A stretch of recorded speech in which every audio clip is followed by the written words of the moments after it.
Salut à vous les amis, bienvenue sur le média des micro-entrepreneurs Super Indep. Aujourd'hui on va regarder ensemble s'il faut déclarer les indemnités journalières en micro-entreprise. C'est une question qu'on a très souvent. Voilà, je perçois un arrêt maladie, je suis en arrêt pour la maternité ou paternité. Est-ce que les indemnités que je reçois, je dois les déclarer quelque part? Comment ça se passe? Donc déjà, quand est-ce qu'on reçoit des indemnités? Puisqu'il faut savoir que vous pouvez recevoir des indemnités pour un arrêt de travail en auto-entreprise, à condition d'être affilié depuis au moins un an, d'avoir travaillé juste avant, évidemment. Sinon, ce n'est pas vraiment un arrêt de travail si vous n'étiez pas en train de travailler. D'être à jour dans le règlement de vos cotisations sociales, donc il faut que la fameuse attestation de vigilance puisse être délivrée par l'URSSAF. Et évidemment, il vous faut la prescription d'un médecin. Ce n'est pas vous qui pouvez décréter un arrêt, c'est un médecin qui doit vous le prescrire.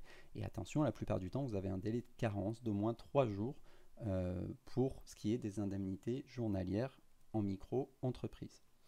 Et donc ces indemnités que je touche, alors si vous voulez en connaître le montant, les modalités, etc., on a d'autres vidéos sur les arrêts de travail en micro-entreprise, n'hésitez pas à regarder.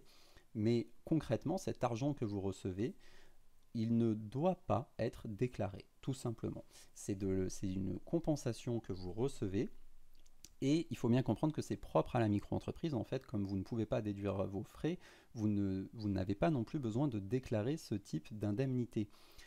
Ça peut sembler un petit peu contre-intuitif, mais c'est tout simplement parce que votre revenu, quoi qu'il arrive, est calculé de façon forfaitaire.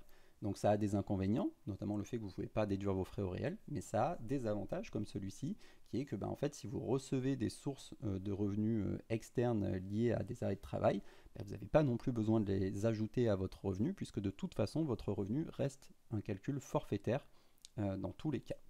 Donc vous n'avez rien à déclarer nulle part. Par contre, il faut bien penser à transmettre votre arrêt maladie à la CPAM, sinon vous n'aurez pas ces fameuses indemnités journalières.